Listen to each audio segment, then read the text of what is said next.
The wind screamed across the Wyoming high plains like something alive and furious, carrying snow so thick it turned the world into a wall of white nothing. Marcus Webb sat behind the wheel of his dying Honda Civic, engine ticking as it cooled, heat already fading from the vents. His breath fogged the windshield. Beside him, pressed against his ribs for warmth, a Belgian Malinois named Sarge watched the storm with amber eyes that missed nothing. They'd been living in the car for 8 months. Walmart parking lots, rest stops, anywhere the cops wouldn't knock on the window at 3 a.m. and tell them to move along. Marcus had learned which towns were kind and which ones treated veterans like trash to be swept away. Tonight they were in neither. Tonight they were in the middle of nowhere, pulled off Highway 287 because the storm had made driving suicide. Sarge shifted, his scarred muzzle pressing into Marcus's palm. The dog had been with him for 6 years, 4 of them overseas in places Marcus tried hard not to remember. Sand and smoke and the crack of gunfire that still woke him gasping. Sarge had pulled him through firefights, found IEDs before they tore convoys apart, and later, when Marcus came home broken and the world didn't know what to do with him, Sarge had kept him breathing. Marcus rubbed the dog's ears. "We'll make it through this one too, boy. Always do." His phone, cracked screen held together with tape, buzzed against his thigh. He almost ignored it. Who'd be calling him? The VA appointment line he'd missed 3 times? A collections agency for medical bills he'd never pay? But Sarge's ears pricked forward, that subtle signal that meant pay attention, something's different. Marcus checked the screen. Unknown number. Wyoming area code. He answered. "Yeah. Mr. Webb." A woman's voice, older, professional. "This is Catherine Marsh from Kendrick and Howe Legal Services in Laramie. I've been trying to reach you for 2 weeks. Marcus's stomach tightened. Legal services meant trouble. "I don't owe anybody money I can pay." "No, Mr. Webb. This concerns your grandmother, Eleanor Webb." The name hit him like a fist. He hadn't heard it in 10 years, not since the fight that tore his family apart. Gran had been the only one who believed in him when he enlisted, the only one who wrote him letters overseas. Then his Uncle Dean got involved, told Gran that Marcus was using drugs, stealing from the family, all lies to isolate her and control her pension. By the time Marcus came home, Gran had cut him off. The last time he tried to call, she hung up. "She passed 3 months ago," Catherine said gently. Marcus closed his eyes. Snow pounded the windshield. "I didn't know. Your uncle didn't inform you. We only located you through military records." She paused. "Mr. Webb, your grandmother left you her property. A cabin in the Bighorn Mountains. She specified in her will that only you were to inherit it, and she left a letter." The world tilted. Marcus gripped the steering wheel. "What? The cabin is yours. Fully paid, no liens, 30 acres. Remote location, no utilities, but structurally sound according to the last county assessment. You'll need to sign paperwork, but it's legally yours." Sarge pushed his head under Marcus's arm, sensing the tremor in his breathing. "Why?" Marcus whispered. "She wouldn't even talk to me." Catherine's voice softened. "The letter might explain. Can you come to Laramie? We're closed for the holiday weekend, but I can meet you Monday morning." Marcus stared out at the storm. Monday was 3 days away. 3 more days of sleeping in the car, of scraping together enough gas money to keep moving, of pretending he wasn't 1 bad week away from giving up entirely. "I'll be there," he said. When he hung up, his hands were shaking. Sarge climbed into his lap, all 70 pounds of him, and pressed his forehead against Marcus's chest. The dog's heartbeat was steady, certain, the only constant thing in a world that kept trying to break him. "Gran left us something," Marcus whispered into Sarge's fur. "I don't know why. I don't know what it means. But maybe we're not done yet." Sarge's tail thumped once against the passenger seat. Outside, the storm howled. Inside, for the first time in months, Marcus felt something fragile and dangerous flicker in his chest. Hope. The drive to Laramie took 2 days. Marcus rationed his last $20 across gas and food, splitting a gas station sandwich with Sarge each night. The Civic's check engine light glowed like a dying star, and the heater only worked when the car was moving. But they made it. Kendrick and Howe Legal Services occupied a brick building near the university, warm light glowing through frosted windows. Marcus sat in the parking lot for 10 minutes before going inside, running his fingers through hair he'd tried to comb, checking his reflection in the rearview mirror. He looked like what he was, broke, exhausted, barely holding on. The army jacket he'd worn for 3 years was fraying at the cuffs. His boots had holes he'd covered with duct tape. Sarge watched him with patient eyes. "All right," Marcus said. "Let's see what this is about." Inside, the warmth hit him like a drug. His fingers tingled as they thought. A young receptionist looked up, her smile faltering slightly when she saw him, then recovering with professional courtesy. "Marcus Webb," he said. "Here to see Catherine Marsh." "Of course. She's expecting you." The receptionist's eyes dropped to Sarge. "Is that a service dog?" "Yes, ma'am." She nodded. "Right this way." Catherine Marsh's office was cluttered with legal books and framed photographs of mountains. She stood when Marcus entered, a tall woman in her 60s with silver hair and sharp, kind eyes. She shook his hand firmly. "Mr. Webb, thank you for coming." She gestured to a chair. "Please sit." Marcus sat. Sarge positioned himself between Marcus's legs, a warm, grounding presence. Catherine pulled a thick folder from her desk. "Your grandmother's will was very specific. She left her entire estate to you, which consists of the cabin, the land, and a small savings account, about $8,000 after taxes and fees." Marcus blinked. $8,000. More money than he'd seen in a year. "She also left this." Catherine slid an envelope across the desk. "She asked that you read it before seeing the property." The envelope was cream-colored, slightly yellowed. His name was written in Grand's shaky handwriting. Marcus picked it up carefully, as if it might dissolve. "There's one more thing," Catherine said. "Your uncle contested the will. He claimed your grandmother wasn't of sound mind when she wrote it, that you manipulated her, that the property should go to him as next of kin." Marcus's jaw tightened. Of course Dean tried. "The court dismissed his challenge," Catherine continued. "Your grandmother anticipated it. She had a psychiatric evaluation done 6 months before her death, confirming her mental competence. She also left a notarized statement detailing your uncle's, and I quote, pattern of financial exploitation and emotional abuse." Catherine's expression hardened. The judge wasn't sympathetic to Mr. Dean Webb's case. For the first time in years, Marcus felt something like vindication. "The cabin is yours," Catherine said. "Here are the keys, the deed, and directions. It's about 90 miles northwest, Forest Road 47. Very remote. No power, no plumbing, heated by wood stove and fireplace. Your grandmother hadn't lived there in 5 years, but she paid a local handyman to check on it annually.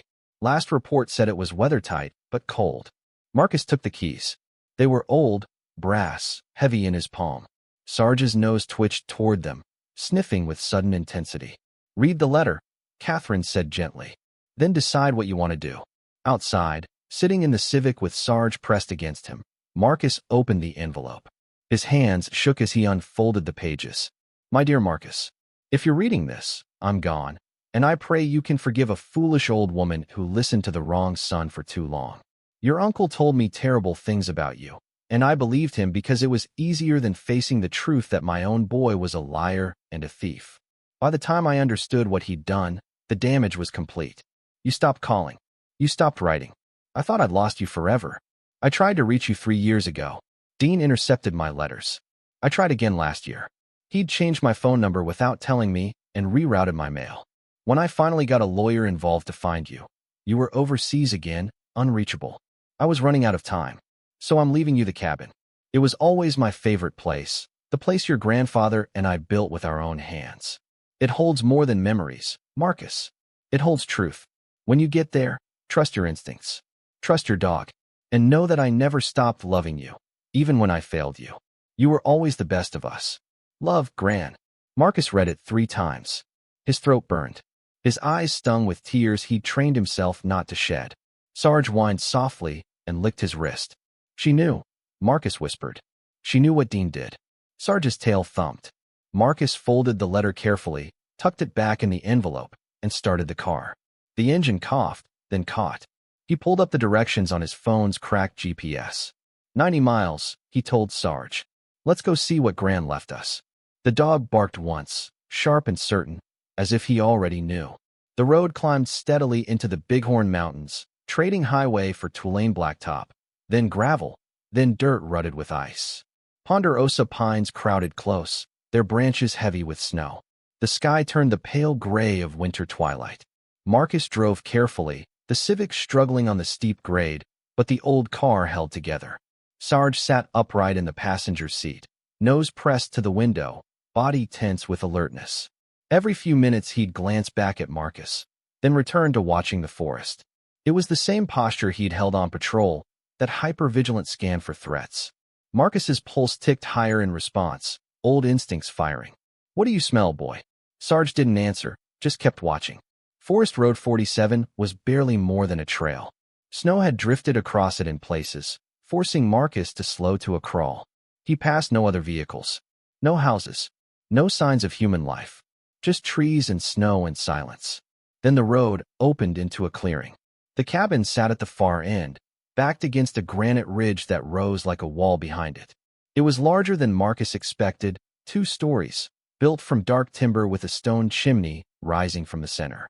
The roof sagged slightly under snow, and the windows were dark, but the structure looked solid, defiant against the mountain cold. Marcus parked and cut the engine. The silence was immediate and profound. Sarge jumped out first, landing in snow up to his chest.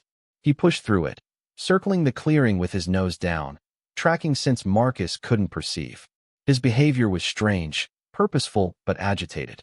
He'd stop, sniff deeply, growl softly, then move on. "Easy," Marcus called. "Just us out here." But Sarge didn't relax. He completed his circuit and returned to Marcus, pressing against his leg, gaze locked on the cabin's front door. Marcus approached slowly. The porch steps were buried under snow, but when he brushed them clear, the wood beneath was solid. He fitted the brass key into the lock. It turned smoothly, as if recently oiled. The door swung open. Cold air rolled out, but not the musty staleness Marcus expected. Something else. Wood smoke, faint but recent. And beneath it, a sharper scent. Chemical. Metallic. Sarge's hackles rose. He pushed past Marcus, entering first, sweeping the interior with military precision. Marcus followed. His eyes adjusted to the dimness. The main room was large, dominated by a massive stone fireplace that took up most of the far wall. Furniture sat under dusty sheets. Shelves lined the walls, filled with books and old photographs. A wood stove sat cold in the corner. Everything looked untouched, frozen in time. Except the fireplace. Sarge stopped in front of it, staring at the stones with absolute focus. His tail was rigid, his breathing quick. Then he did something Marcus had only seen him do when he'd found explosives overseas. He sat, perfectly still, and barked once. Alert. Marcus's pulse jumped. "What did you find?" He moved to the fireplace, kneeling beside Sarge. The stones were massive, river rock mortared together, blackened by decades of fires. The hearth was cold, filled with old ash. Nothing looked unusual, but Sarge wouldn't look away. He kept staring at a particular section of stone, about 3 feet up on the left side. Marcus ran his hand over the surface. Rough, cold, solid. Then his fingers caught on something. A slight indentation, barely noticeable. He pressed. Nothing. He pressed harder.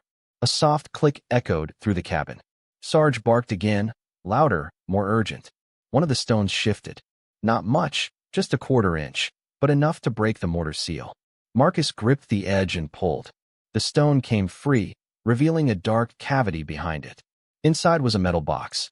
Marcus's hands shook as he pulled it out. The box was heavy, old military surplus, the kind designed to survive anything. A combination lock held it shut. Taped to the top was a note in Grant's handwriting. "Your birthday, the year you were born." Marcus turned the dial.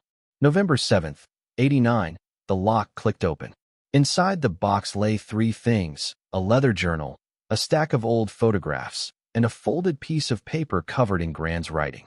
Marcus pulled out the journal first, opening it carefully. The first entry was dated 40 years ago. Edward found it today. "We were surveying the northern ridge for fence line when his equipment started acting strange. He thought it was a malfunction until he took soil samples. The readings were impossible. Uranium. High grade. More than should exist in one place naturally." Marcus's breath caught. "We didn't tell anyone. Edward said the government would take the land, or worse, a mining company would destroy everything we built. So we kept the secret. Just us. Just this place." He flipped pages, reading quickly. More entries. More tests. Edward, his grandfather, had been a geologist before retiring. He'd mapped the entire deposit, calculated its value, documented everything. and kept it hidden. The last entry was written in Grant's handwriting, dated 3 years ago. Dean knows something is here. He's been asking questions, pressuring me to sign the land over to him. He hired someone to survey the property without permission. I found their equipment hidden in the woods. I'm scared, but I won't let him have it. This belongs to Marcus. It's always belonged to Marcus. Sarge whined, pushing his nose into Marcus's arm. Marcus set the journal down and picked up the folded paper. It was a geological survey report, official, detailed, stamped by a certified assessor. The deposit contained an estimated 1.2 million pounds of recoverable uranium ore. At current market prices, the paper noted in Grant's margin writing, worth approximately $295 million. The world stopped. Marcus stared at the number until it stopped making sense, just became shapes on paper. His grandmother, the woman who'd written him letters overseas, who'd made him chocolate chip cookies when he was a kid, who'd taught him how to fish in mountain streams, had been sitting on a fortune for 40 years. And she'd left it all to him. Sarge barked sharply, breaking the spell. The dog was staring at the door now, body tense. Then Marcus heard it. An engine. Coming closer. He moved to the window, pulling back the dusty curtain. A black SUV rolled into the clearing, too clean, too new for these mountain roads. It stopped beside his Civic, dwarfing the old car. 2 men got out. Both wore expensive winter coats. Both moved with the casual confidence of people who owned whatever room they entered. The second man was Dean. Marcus's uncle looked older, grayer, but his expression was the same. Smug. Entitled. He scanned the cabin, then smiled when he saw Marcus's Civic. Shit, Marcus breathed. Sarge growled low in his throat, a sound that promised violence. Easy, Marcus whispered. He shoved the journal and papers back into the metal box, closed it, and looked around frantically. No good hiding spots. The cabin was too open. He settled for pushing the box back into the fireplace cavity and replacing the loose stone as quickly as possible. A knock on the door. Hard, commanding. Marcus. Dean's voice, loud and falsely cheerful. I know you're in there. Let's talk. Marcus crossed to the door, but didn't open it. We have nothing to talk about. Come on, nephew. That's no way to treat family. Dean's tone sharpened. Open the door. It's freezing out here. Then leave. A pause. Then the second man spoke, his voice smooth and corporate. Mr. Webb, my name is Richard Colfax. I represent Summit Mining and Development. We're prepared to make you a very generous offer for this property. Marcus's jaw clenched. Not interested. You haven't heard the offer, Colfax continued. $50,000. Cash. Enough to get you back on your feet. $50,000. A fraction of what the land was actually worth. I said no. Dean's voice turned cold. Marcus, be smart. This place is a dump. No power, no water, middle of nowhere. You can't survive up here. Take the money and go. Sarge's growl deepened. He positioned himself between Marcus and the door. Last chance, Dean said. Sell now, or we'll make things difficult. Get off my property. Silence. Then footsteps crunching away through snow. The SUV's engine started. But before it drove away, Colfax called out one more time. We'll be in touch, Mr. Webb. Count on it. The vehicle pulled away, its taillights disappearing into the trees. Marcus stood frozen, heart hammering. Sarge pressed against his leg, still growling softly. They know, Marcus whispered. Dean knows what's here. Sarge looked up at him, amber eyes fierce and certain. Marcus moved back to the fireplace, pulling out the metal box again. He reread Grant's last journal entry, the warning about Dean, about the hidden surveying equipment. His uncle hadn't given up. He'd just been waiting. And now that Marcus had inherited the cabin, Dean would do whatever it took to claim the uranium deposit. Legal pressure, harassment, or worse. Marcus thought about the $8,000 from Grant's savings. He thought about the Civic held together with duct tape and prayer. He thought about sleeping in parking lots, about being invisible, about spending the last 8 months just trying to survive. Then he looked at Sarge, at the dog who'd saved his life more times than he could count, who'd never left his side even when the world told Marcus he was worthless. No, Marcus said quietly. We're not running this time. Sarge's tail thumped once. Marcus pulled out his phone, searching for the number Catherine Marsh had given him. He had questions, and he needed answers before Dean came back, because his uncle would come back. Marcus knew that with the certainty of someone who'd survived ambushes before. The difference was, this time Marcus wasn't alone, wasn't unarmed, and wasn't giving up without a fight. Outside, snow began to fall again, covering the SUV's tracks like the mountain was trying to erase the intrusion. Inside, Marcus Webb started planning his first real stand in years. The cabin grew colder as night settled over the mountains. Marcus found firewood stacked against the back wall, covered by a tarp and remarkably dry. He built a fire in the wood stove, coaxing flames to life with old newspaper and kindling. Sarge lay nearby, never quite relaxing, ears rotating toward every creak of timber and whisper of wind. Marcus called Catherine Marsh. She answered on the third ring. "Mr. Webb? Is everything all right? My uncle was here, with someone from Summit Mining. They want to buy the property." A long pause. "That was fast. They offered $50,000. Did you accept?" "No. But they didn't seem like people who take no for an answer." Marcus stared at the fireplace, at the stone hiding grand secret. "Ms. Marsh, what do you know about uranium deposits in this area?" Silence stretched. Then, carefully, "Why do you ask?" "Because I found something. In the cabin. Something my grandfather documented." "Mr. Webb, I'd prefer to discuss this in person. Can you come back to Laramie? I need to know now. Is Dean dangerous?" Catherine's voice hardened. "Your uncle is complicated. He's filed multiple lawsuits over the years, usually against family members, usually over inheritance issues. He's never won, but he's made people's lives miserable trying. If he's involved with a mining company, that suggests escalation." Marcus's stomach tightened. "Escalation how?" "I'll look into Summit Mining tonight. In the meantime, document everything. Photographs, recordings if they return. And Marcus? Be careful. Remote properties can be vulnerable." After hanging up, Marcus secured every window, checked every lock. The cabin had good bones, solid construction, but it was old. Someone determined could get in. Sarge followed him through the inspection, sniffing carefully at door frames and window sills. At the back door, he stopped and growled. Marcus knelt. Fresh scratches marked the wood around the lock, bright against weathered timber. Someone had tried to pry it open. Recently. His pulse spiked. "Before we got here, or after?" Sarge sniffed deeply, then sneezed. Alert but not alarmed.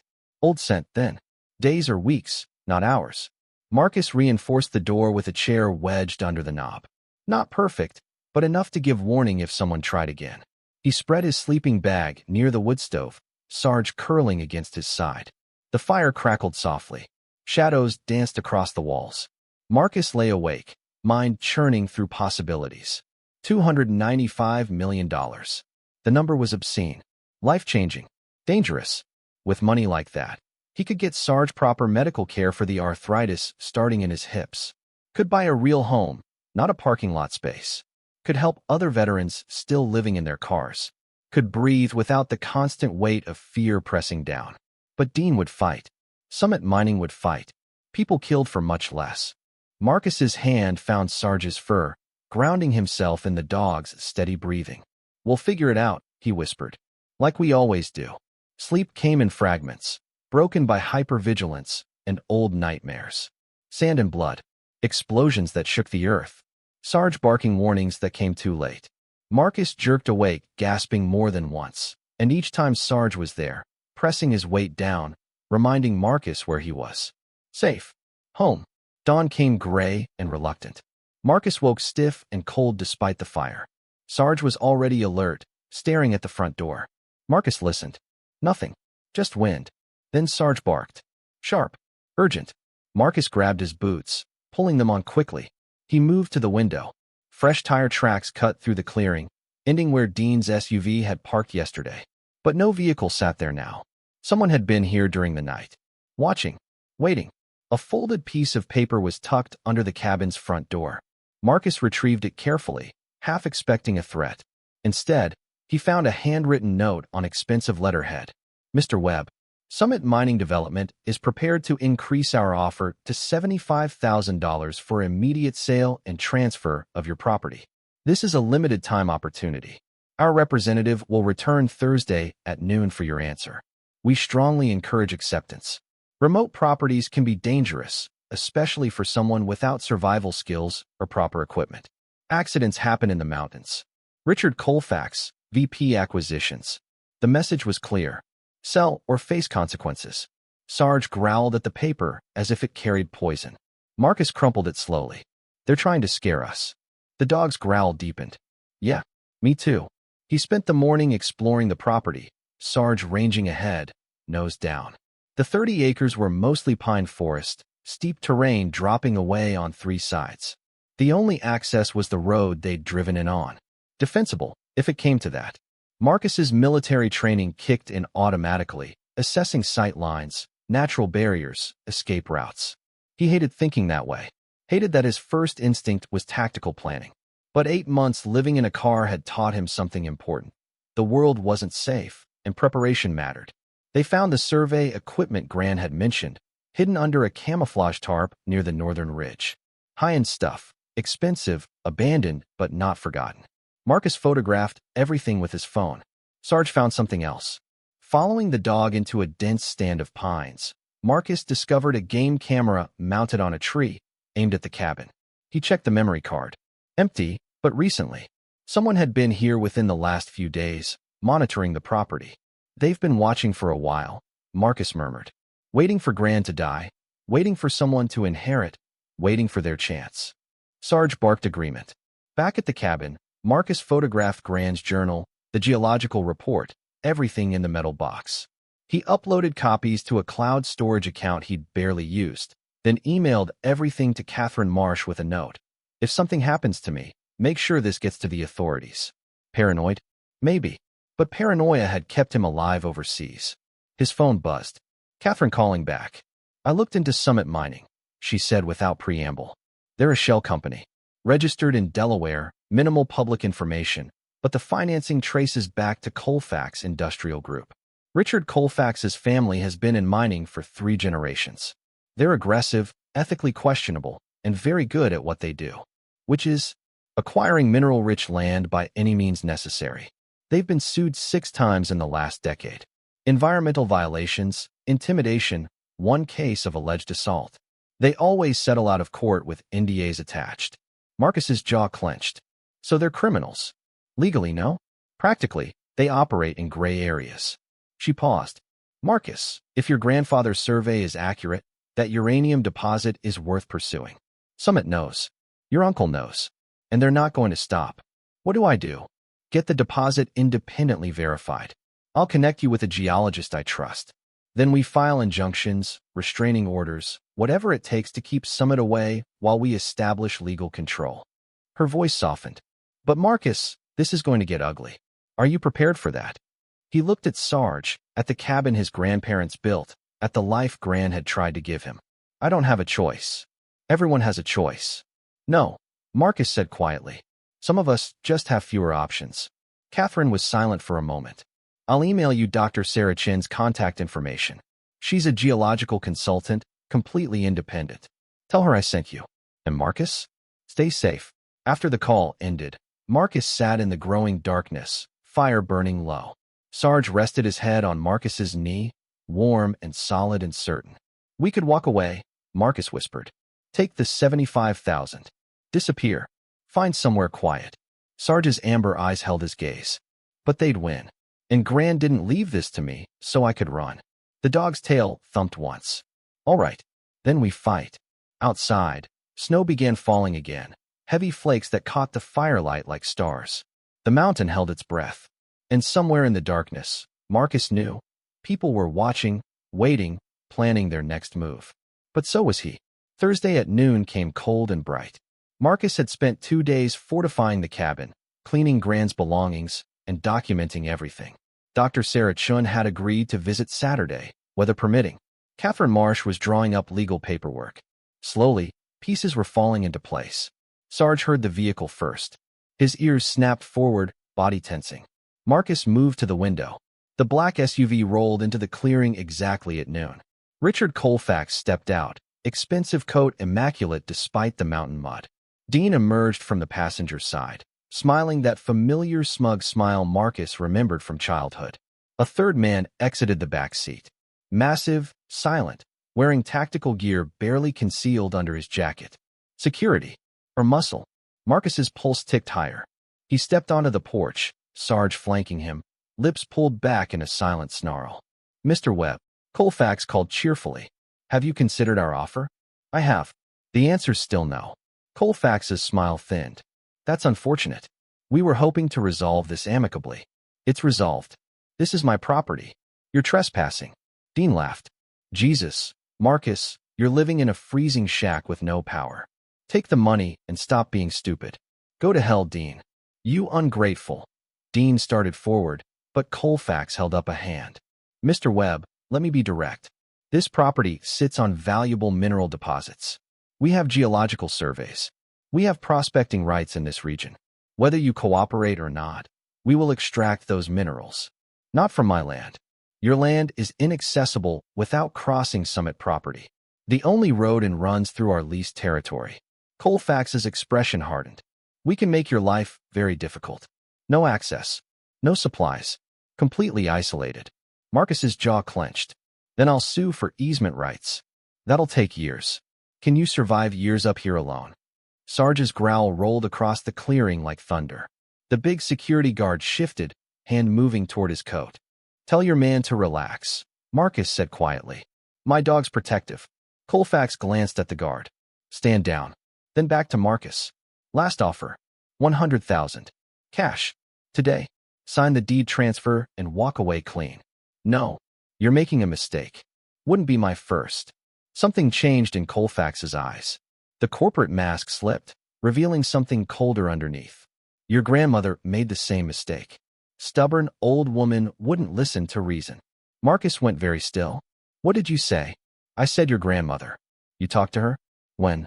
Dean shifted uncomfortably. Colfax hesitated just long enough for Marcus to know. You harassed her, Marcus said, voice dropping to something dangerous. That's why she wrote those journal entries. Why she was scared. You threatened her. We made legitimate business offers. Get off my land. Mr. Webb. Now. Sarge lunged forward 3 steps, barking with the full force of training that had made him worth more than most soldiers. The security guard reached for his weapon. Marcus stepped forward, Marine instincts kicking in. Draw that gun, and I'll consider it an imminent threat. Stand the fuck down. For 5 seconds, nobody moved. Snow fell softly around them, the only sound besides Sarge's continuous growl. Finally, Colfax raised both hands. We're leaving. But this isn't over. Yeah, it is. They climbed back into the SUV. Dean paused at the passenger door, locking eyes with Marcus. You always were a stubborn asshole. Just like her. See where it got her. The implication hit like a fist. Marcus started forward, but Sarge cut in front of him, forcing him to stop. The SUV pulled away, engine roaring unnecessarily loud. Marcus stood shaking, not from cold or fear, but from rage so pure it scared him. His hands trembled. His breath came too fast. The edges of a panic attack loomed. Sarge pressed against him, solid and warm. The dog's weight grounded him, pulled him back from the edge. They hurt her, Marcus whispered. They scared her, and I wasn't there. Sarge whined, pushing his head under Marcus's hand. But I'm here now. He pulled out his phone, photographed the fresh tire tracks, documented everything. Then he called Catherine Marsh and told her what Colfax had said. Her response was immediate. That's harassment at minimum, possibly worse. I'm filing a restraining order today. And Marcus? I'm contacting the county sheriff. This has gone beyond civil dispute. They said Gran was stubborn, that she wouldn't listen. Marcus's voice cracked. Catherine, what if they did something to her? Silence. Then, carefully, your grandmother died of heart failure. Natural causes according to the coroner. But if someone scared her, if they threatened her, if that's stress, then it would be very hard to prove causation. Catherine's voice gentled. But we can stop them from doing the same to you. Let me handle the legal pressure. You focus on staying safe. After hanging up, Marcus sat on the porch steps despite the cold, Sarge leaning against his side. The mountains stretched endlessly around them, beautiful and indifferent. They're not going to stop, he told the dog. Summit wants this deposit. Dean wants revenge. They'll push until we break. Sarge licked his hand. So we don't break. That night, Marcus couldn't sleep. He lay in his sleeping bag, staring at the ceiling, mind racing through scenarios. None of them ended well. Summit had money, lawyers, resources. He had a dying car, $8,000, and a dog. Sarge shifted, pressing closer. His warmth seeped through Marcus's jacket. You know what the worst part is? Marcus whispered. I spent 8 months thinking I had nothing left, that I was just waiting to hit bottom. And then Gran gave me this, and now I have something worth fighting for. But I don't know if I can win. Sarge huffed softly, as if dismissing the doubt. Marcus smiled faintly. You always were the optimist. Outside, something creaked. Sarge's head snapped up, ears forward. Marcus froze, listening. Wind, maybe. Or another creak. Deliberate. Closer. Sarge erupted into barking, lunging toward the door. Marcus grabbed his flashlight, heart hammering. Easy, boy. Let me check. He moved to the window, shining the light into the clearing. Nothing moved, but fresh footprints led from the tree-line to the cabin's side wall, then back into darkness. Someone had been standing outside while they slept. Watching. Marcus's blood ran cold. He checked every window, every door. All secure, but the message was clear. Summit could reach them anytime they wanted. For the next 3 hours, Marcus and Sarge sat awake in the dark, listening to every sound, waiting for another approach that never came. When dawn finally broke, Marcus found another note tucked under the door. You can't protect what you can't defend. Final offer, $150,000. Noon today. Don't make us take it by force.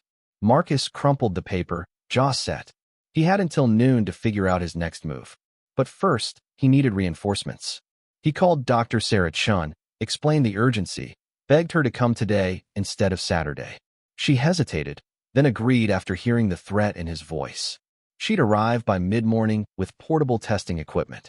Then he called the county sheriff, explained the harassment, the late-night visitor, the escalating threats. The deputy who answered sounded skeptical but professional. We'll send someone out, sir. Might take a few hours given your location. They said they're coming at noon. We'll do our best. Not good enough, but better than nothing. Marcus spent the morning preparing. He moved the metal box with Gran's journal to a new hiding spot, photographed every page again, and sent additional copies to Catherine. He packed an emergency bag with clothes, documents, and Gran's letter. If things went bad, he needed to be able to run. Sarge shadowed him through every task, tense and alert. At 10:30, Dr. Chin's truck bounced into the clearing. She was a small woman in her 40s, practical winter gear and wire-rimmed glasses, moving with efficient purpose. She shook Marcus's hand quickly. Show me where your grandfather took his samples. Marcus led her to the northern ridge, where Gran's journal indicated the highest concentration. Dr. Chin set up equipment quickly, drilling small core samples, running them through analyzers that hummed and beeped. Sarge patrolled the perimeter, restless. This is remarkable, Dr. Chun murmured, staring at her readouts. Your grandfather wasn't exaggerating. This is one of the richest deposits I've ever seen. She looked up at Marcus. Do you understand what you have here? $295 million worth of uranium. Conservative estimate. It could be significantly higher. She pulled out a tablet, showing him geological maps. This formation extends deep underground, possibly connecting to federally protected deposits nearby, which would make mining it extremely controversial. Good, Marcus said. The harder it is for Summit to mine, the better. They'll fight you. This kind of value attracts very aggressive interest. They're already fighting. At 11:45, the sheriff's cruiser arrived, kicking up dust and snow. Deputy Flores emerged, young but carrying herself with confident authority. Marcus explained everything quickly while Dr. Chen packed her equipment. I'll file a report, Flores said. But sir, we can't maintain a presence out here full-time. You're outside regular patrol range. Can you at least stay until noon? Summit said they're coming back. Flores checked her watch. I'll wait. Noon came and went. No black SUV. No Colfax. No Dean. By 12:30, Flores was getting antsy. Maybe they changed their minds. Maybe, Marcus said, not believing it. Dr. Chin left first, promising a full written report within 24 hours. Flores departed shortly after, leaving Marcus alone with Sarge and a sinking feeling in his gut. The reprieve felt wrong. Summit didn't seem like the type to bluff. At 2 p.m., Marcus understood why. Smoke rose from the tree-line to the south. Dark, thick, growing rapidly. No, Marcus breathed. He grabbed binoculars from Grant's supplies, scanning the forest. Flames climbed through the pines, spreading fast on dry winter wind. They'd started a wildfire. Sarge barked frantically, running between Marcus and the cabin, urging action. Marcus's training kicked in. Evaluate, decide, move. The fire was upwind, moving toward the cabin. He had maybe 20 minutes before it reached the clearing. He ran inside, grabbing the emergency bag, Grand's metal box, and anything else irreplaceable. Threw everything in the Civic. Sarge jumped in beside him. The engine turned over once, twice, then died. No, no, no, no. Marcus tried again. Dead. Smoke thickened in the air. Heat pressed against his face. Sarge barked wildly, pawing at the door. Marcus popped the hood. The battery cables were cut. Clean cuts, deliberate sabotage. They'd done it during the night while watching the cabin. Summit had trapped them. Panic surged, but Marcus forced it down. Think. Adapt. Survive. On foot, he told Sarge. We go on foot. He shouldered the emergency bag, grabbed Grand's box, and ran. Sarge limped beside him as fast as his aging body allowed. They hit the road at a dead sprint. Behind them, flames reached the clearing. The cabin's roof caught, fire spreading with horrifying speed. Smoke billowed black and toxic. Marcus didn't look back. He focused on running, on keeping Sarge moving, on getting distance between them and the inferno. They made it half a mile before Marcus's lungs gave out. He collapsed beside the road, gasping. Sarge stood guard, panting hard. The cabin was gone. He could see the glow through the trees, hear the roar of flames. Everything Gran had left him. Destroyed. Marcus wanted to scream, wanted to break down. But Sarge pressed against him, solid and certain, and that kept him together. His phone rang. Catherine Marsh. Marcus, I just heard from Deputy Flores. There's a fire. They started it. Summit. They sabotaged my car and started a wildfire. My God. Where are you? On the road. Walking out. I'm sending help. Stay on the line. But Marcus's phone battery was at 3%. Can't. Battery's dying. I'll call when I reach town. Marcus. The phone went dead. Silence settled, broken only by the crackle of distant flames. Marcus looked at Sarge. The dog looked back, amber eyes fierce and unbroken. They think they won, Marcus said quietly. They think burning the cabin destroys everything. Sarge's tail thumped once. But they're wrong. Marcus pulled Gran's metal box from the bag. The cabin was never the treasure. This was her journals, her proof, her truth. He stood slowly, muscles screaming. Let's go. They walked through the fading daylight, through cold and smoke and exhaustion. Sarge limped, but never complained. Marcus's lungs burned, but he kept moving. Hours later, as full dark settled and Marcus's legs trembled with fatigue, headlights appeared ahead. Catherine Marsh's sedan pulled to a stop. She jumped out, face tight with worry. Get in. Both of you. Marcus collapsed into the passenger seat. Sarge sprawled in the back. Catherine handed him water, which he gulped desperately. The cabin? She asked. Gone. Your evidence? Marcus held up the metal box. Safe. Catherine exhaled shakily. Thank God. She pulled back onto the road. We're going to the sheriff's office. Tonight. We're filing arson charges, filing everything. Summit just committed a felony. They'll deny it. Of course they will. But Dr. Chun has your samples. You have your grandfather's documentation. And I have something else. She glanced at him. Your uncle made a mistake. He called me yesterday, trying to convince me to drop you as a client. He implied Summit would make it worth my while. I recorded the call. Marcus stared. That's bribery. And evidence of conspiracy. Catherine's expression hardened. They thought they could intimidate a small-town lawyer. They were wrong. At the sheriff's office, everything spilled out. Deputy Flores took Marcus's statement. Catherine presented the recordings, Dr. Chin's preliminary findings, photographs of the sabotaged car. The sheriff, a weathered man named Torres, listened with growing anger. This is arson, destruction of property, attempted murder, Torres said. Federal land is involved. I'm calling the FBI. FBI. Marcus repeated. Wildfire arson on federal land is a federal crime. And if Summit started it, they're looking at serious time. Torres stood. Mr. Webb, I'm putting you in protective custody tonight. Motel in town, deputy stationed outside. Tomorrow we begin formal investigation. Everything moved fast after that. By midnight, Marcus and Sarge were in a motel room, cheap but warm, with Deputy Flores parked outside. Marcus showered for the first time in days, then collapsed on the bed. Sarge claimed the other bed entirely, sprawling like he owned it. For a moment, Marcus just lay there, staring at the ceiling. Everything he'd briefly owned was gone. The cabin, the land, his grandmother's possessions. But he had Grant's truth. He had evidence. He had people fighting with him now. And he had Sarge. "We're okay," he whispered to the dog. "We're going to be okay." Sarge's tail thumped sleepily. Marcus closed his eyes and, for the first time in months, slept without nightmares. The FBI arrived within 48 hours. 2 agents, Reeves and Kahlo, professional and thorough. They interviewed Marcus for 6 hours, recording everything. They seized Dr. Chen's samples, Grant's journals, Catherine's recordings. Summit Mining is a known entity, Agent Reeves explained. "We've been watching them for years, but never had enough evidence. Your case might be the break we need." 3 days later, they executed search warrants on Summit's offices, Colfax's home, and Dean's apartment. What they found was damning.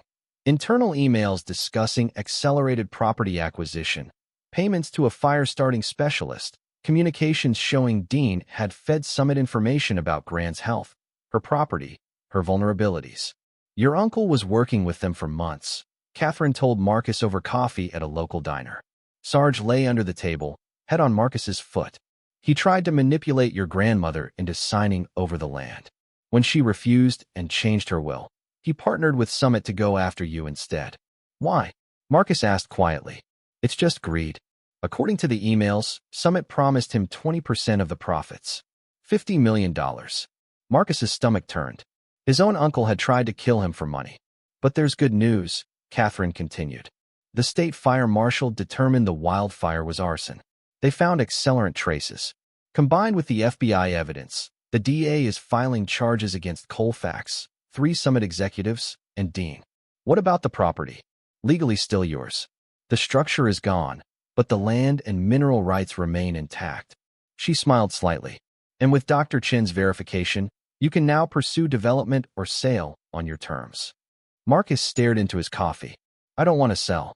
"Then don't. But I also don't want to become a mining company." Catherine nodded slowly. "There are other options. Conservation easements. Partnerships with ethical mining operations. Using the deposit as collateral for loans while leaving it untapped." She paused. "Or you could sell to the federal government. Interior Department would pay fair market value to protect the land." Marcus looked down at Sarge. The dog gazed back, patient and trusting. "What would Gran want?" "She left it to you. She trusted your judgment." The trial took 7 months. Marcus lived off Gran's savings and a small loan from Catherine, working odd jobs in Laramie to stay busy. Sarge became a fixture around town, beloved by everyone they met. For the first time since leaving the military, Marcus felt like part of a community. The guilty verdicts came back unanimous. Colfax got 8 years for conspiracy and arson. The other Summit executives got 5 to 6 years each. Dean got 12 years for conspiracy, attempted murder, and elder abuse. The prosecution proved he'd deliberately stressed Gran in her final months, hoping to trigger health problems. He'd gotten his wish. But the cost was his freedom. Marcus attended every day of the trial, sitting in the back row with Sarge beside him. When the verdicts were read, he felt no satisfaction, no victory. Just a hollow sadness that his uncle had destroyed himself over greed. After it ended, Catherine met him outside the courthouse. "What now?" she asked. Marcus looked toward the mountains, toward the ridge where Gran's cabin had stood. "I want to rebuild. The cabin. And more." He'd been thinking about it for months. A retreat center. For veterans. Guys like me who came home broken and need somewhere quiet to heal. The land is perfect for it. Remote but accessible. Beautiful. Safe. Catherine smiled. "That would honor your grandmother's memory." "And the uranium?" "Leave it buried. Put the land in a conservation trust. It'll protect the deposit from future development while ensuring the retreat center can operate indefinitely." "Can we afford it?" Dr. Chun says the deposit's appraised value is enough to secure financing. You won't have to extract a single ounce. The existence of the uranium is enough. Marcus exhaled slowly, feeling something he hadn't felt in years. Peace. Let's do it. The retreat center took 2 years to build. Marcus used the insurance payout from the cabin fire, a federal grant for veteran housing, and loans secured against the mineral rights. Volunteers poured in from everywhere, veterans groups, construction unions, community organizations. The new structure rose where Gran's cabin had stood, larger but designed to honor the original architecture. stone, and timber. A massive fireplace in the great room, built from the same river rock as Grand's, with a brass plaque reading, Eleanor Webb Memorial Lodge, a place of healing. Behind the main lodge, they built small cabins for privacy, a therapy barn for equine programs, hiking trails through the forest, a memorial garden with Grand's name carved in stone. Sarge supervised every stage of construction, his arthritis slowing him but never stopping him. Workers learned quickly that the dog had opinions about everything and wouldn't rest until things were done right. Opening day came on a brilliant autumn morning. 50 people gathered for the dedication. Catherine Marsh, Dr. Chun, Deputy Flores, Sheriff Torres, Agent Reeves, townsfolk from Laramie, and 24 veterans who'd signed up for the first session. Marcus stood beside the memorial stone, Sarge sitting at his feet. His hands shook as he unfolded the speech he'd written and rewritten a dozen times. My grandmother left me this land because she believed I could do something good with it. I didn't believe her at first. I was homeless, broken, barely holding on. But she saw something in me I couldn't see in myself. His voice caught, and she left me with Sarge, who wouldn't let me quit even when I wanted to. The dog's tail thumped. This place exists because people fought for it, because my grandmother protected it, because the law held when it mattered, because a community decided one veteran's life was worth saving. Marcus looked at the assembled crowd. I hope this lodge does the same for others. I hope it becomes a place where broken things can mend, where people remember they're not alone. He unveiled the plaque. Applause rose, warm and genuine. Later, as guests toured the facilities, Catherine found Marcus standing alone in the great room, staring at the fireplace. You did it, she said softly. We did it. Your grandmother would be proud. Marcus smiled, tears in his eyes. I hope so. Sarge padded over, moving slowly, his gray muzzle and stiff gait showing his age. But his eyes were bright, and when he pressed against Marcus's leg, the gesture carried the same fierce loyalty it always had. Thank you, buddy, Marcus whispered, kneeling to hug the dog. For everything. Sarge licked his face once, then rested his head on Marcus's shoulder. Outside, veterans began arriving for the first official night. Men and women who'd served and suffered, who'd lost their way, who needed refuge. The Eleanor Webb Memorial Lodge opened its doors and welcomed them home.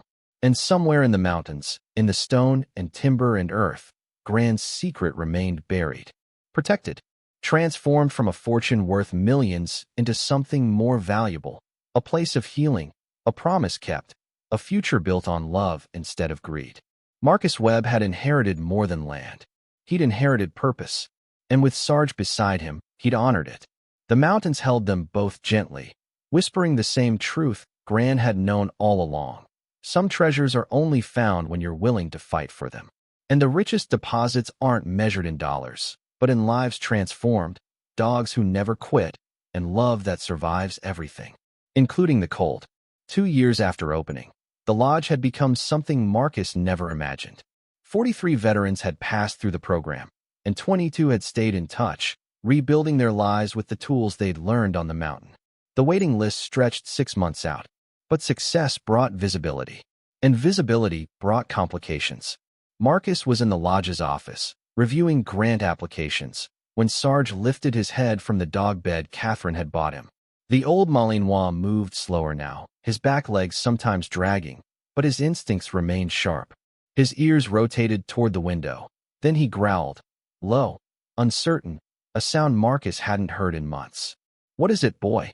A vehicle was climbing the access road. Not the shuttle van they used for supply runs. Something larger. Black. Expensive. Marcus's chest tightened. He moved to the window as the SUV rolled into the parking area. 3 people emerged. A woman in a business suit, a man with a camera, and someone Marcus recognized despite the years. Congressman William Archer, Wyoming's representative to the U.S. House. A man who'd built his career on economic development and had deep ties to the mining industry. Shit, Marcus breathed. Sarge's growl deepened. The congressman approached the main entrance, knocking confidently. Marcus met him at the door, positioning himself to block entry. Behind him, 2 resident veterans, Jake and Tommy, emerged from the rec room, sensing tension. Mr. Webb. Archer extended his hand, smile bright and practiced. William Archer. I've been hoping to meet you.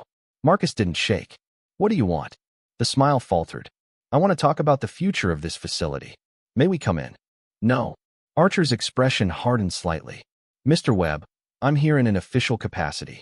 As your congressman, I'm conducting an assessment of federally funded veteran programs. This lodge received one federal grant. The rest is private funding. Nevertheless, the taxpayers have an interest. In what? Checking whether we're actually helping people. Marcus crossed his arms. We are. Read the reports filed with the VA. The woman in the suit stepped forward. Mr. Webb, I'm Diane Cartwright, representing the Wyoming Economic Development Council. We're conducting a comprehensive survey of mineral resources on private lands within the state. Your property contains significant uranium deposits that could contribute to national energy security. There it was. Different faces, same agenda. Those deposits are staying in the ground, Marcus said flatly. That's a decision that affects more than just you. Archer interjected. With current energy demands. I don't care. You're sitting on resources this country needs. And I'm using this land to save lives that this country forgot about. Marcus's voice rose. Those deposits stay buried. The land is in a conservation trust. That decision is final. Cartwright pulled out a tablet. Mr. Webb, we've prepared a preliminary assessment. The uranium beneath your property is worth approximately $450 million at current market rates. The trust agreement allows for extraction under certain circumstances. No circumstances. That's the point of the trust. Archer stepped closer, dropping the friendly facade. Marcus, may I call you Marcus? You're being short-sighted. This lodge is admirable, truly. But imagine what you could do with $450 million. Build lodges across the country. Help thousands of veterans instead of dozens. It was the same argument Summit had made, dressed in patriotic language. Sarge pushed between Marcus and the congressman, a clear barrier. You need to leave, Marcus said quietly. The federal government has eminent domain authority. Then let them try. Marcus opened the door wider. My lawyer is Catherine Marsh. She'd love to hear from you. Now get off my property. Archer's face flushed. You're making a mistake. Wouldn't be my first. The congressman turned sharply, stalking back to the SUV. Cartwright followed, but paused at the vehicle. Mr. Webb, the Wyoming Economic Development Council will be filing a formal petition with the Bureau of Land Management. This conversation isn't over. Yeah, it is. They drove away, kicking up dust. Jake approached, a former Army Ranger who'd been at the lodge for 3 months. Boss, that sounded like trouble. It's always trouble, Marcus replied. But his hands were shaking. That night, he called Catherine. She listened to everything, her silence growing heavier. They're going after the Conservation Trust, she finally said, trying to find a legal angle to force mineral extraction. It's not unprecedented. If they can prove compelling public interest, can they win? Theoretically? Maybe. Practically? It'll take years of litigation. But Marcus, they can make your life hell during the process. Audits, inspections, legal fees. I can't let them destroy this place. Not after everything. Then we fight. Again. Catherine's voice softened. But Marcus, you need to know something. Archer has significant political backing. Mining interests have poured millions into his campaigns. If he's personally involved, this is going to escalate fast. After hanging up, Marcus sat in the office long past midnight, Sarge's head resting on his knee. Through the window, he could see the memorial garden, illuminated by solar lights. Gran's name carved in stone, permanent and true. She protected this land for 40 years, he told Sarge. Fought off people who wanted to tear it apart. I can't let it happen now. Sarge's tail thumped weakly. The next morning, Marcus gathered the lodge's current residents, 8 veterans in various stages of recovery. He explained the situation honestly. They want the uranium. They'll use legal pressure to try to force a sale or extraction rights. It might get messy. So what do we do? Asked Maria, a Navy veteran working through PTSD from sexual assault. We keep doing what we're doing. We keep healing. We don't let them intimidate us. Tommy, a Marine who'd lost both legs in Fallujah, wheeled forward. Boss, most of us came here with nothing. You gave us a place to rebuild. If they think we're walking away without a fight, they don't know shit about veterans. A murmur of agreement rolled through the group. Jake stood. What do you need? Marcus looked at their faces, scarred, determined, unbroken despite everything they'd survived. Document everything. Our programs, our outcomes, our daily operations. If they're going to audit us, we'll make damn sure they can't find anything wrong. What about media? Maria asked. Public pressure? Marcus hesitated. He hated publicity, hated attention. But Maria was right. Silence gave Archer the advantage. I'll talk to Catherine. See if she thinks it's worth doing. Catherine thought it was essential. Within a week, she'd arranged interviews with 2 Wyoming newspapers, a regional news station, and a national veterans advocacy organization. Marcus hated every minute of it, but he told Grand's story, told Sarge's story, explained what the lodge meant to the people it served. The coverage was overwhelmingly positive. Headlines like "Veteran Turns Hidden Fortune into Healing Center" and "From Homeless to Helping Others." The Eleanor Webb Lodge story spread across social media. Donations increased. More veterans applied to the program, but it also drew Archer's ire. The congressman gave a speech on the House floor, carefully worded to avoid direct attacks, but clearly aimed at Marcus. He spoke about responsible resource management and individual property owners who prioritize personal interest over national needs. He never said Marcus's name, but the implication was clear. The Bureau of Land Management announced a routine review of conservation trusts in Wyoming, specifically those sitting on significant mineral deposits. Then things got worse. A wildfire started 20 miles north, driven by high winds toward the lodge. The Forest Service evacuated the area. Marcus and the residents spent 2 days fighting to protect the property, clearing brush, wetting down structures, preparing for the worst. The fire shifted at the last minute, sparing the lodge by less than a mile. But 3 days later, Jake found something in the forest, an accelerant canister, partially melted, hidden in the burn zone. "Boss," Jake said quietly, holding it with a stick. This wasn't a natural fire. Marcus stared at the canister, nausea rising. Someone tried again. "You think it's Archer?" "I think it's someone who wants this land. And they don't care how they get it." The FBI returned. Agent Reeves, older now but still sharp, examined the evidence. "We'll investigate. But Marcus, you need protection. Whoever did this isn't playing games. I can't afford private security." "You don't have to." Reeves glanced at the lodge, at the veterans moving through their daily routines. "You've got 8 combat veterans living here. They protect this place with their lives."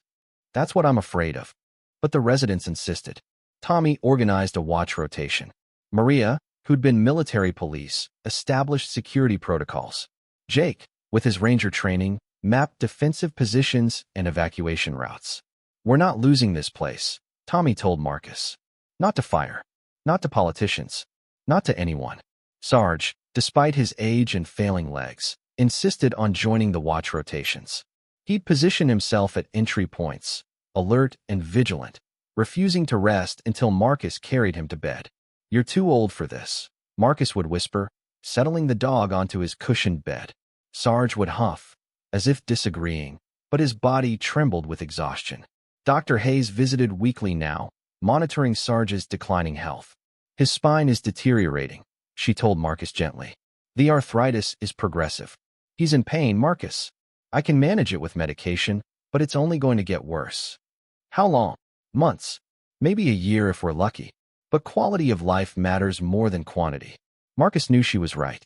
But the thought of losing Sarge felt like losing the part of himself that still knew how to fight.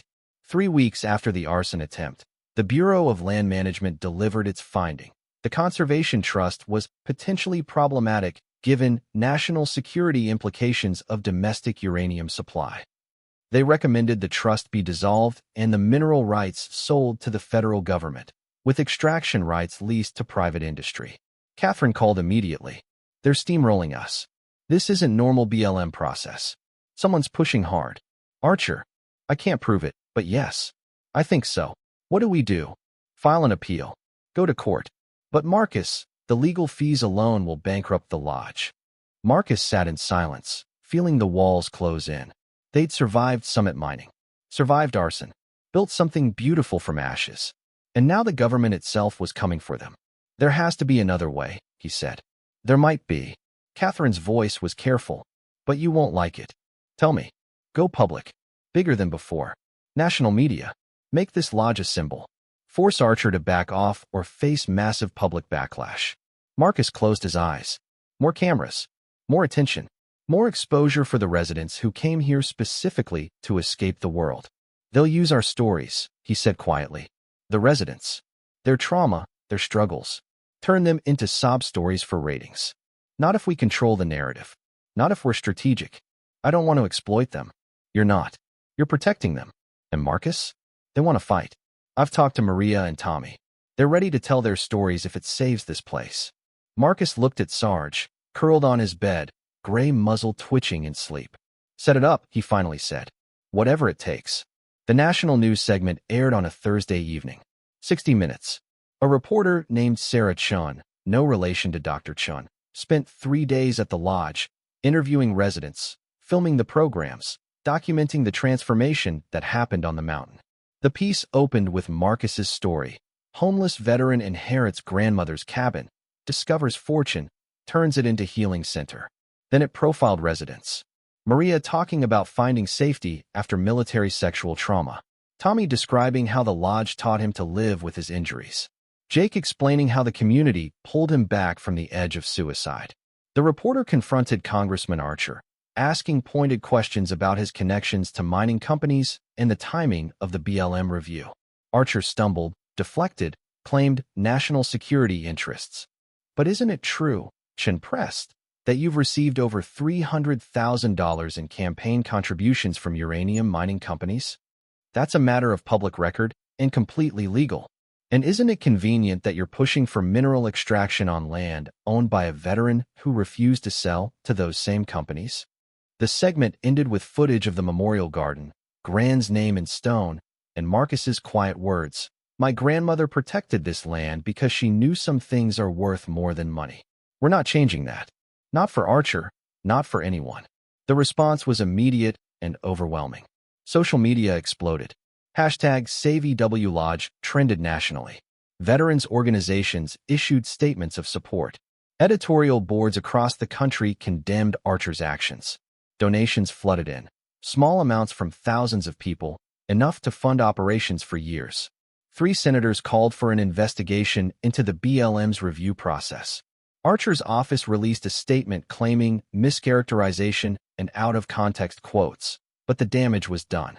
Within a week, the BLM suspended its review pending further assessment. Within 2 weeks, Archer announced he wouldn't seek re-election. Within a month, the Conservation Trust was officially certified as permanent and uncontestable. Marcus sat in the lodge's great room the night the news came through, Sarge stretched across his lap. The dog's breathing was labored now. His medication increased to manage the pain. We won, Marcus whispered, tears streaming down his face. We actually won. Sarge's tail moved slightly, the only response he could manage. Catherine arrived the next morning with champagne. The residents gathered in the great room, a small celebration that felt earned.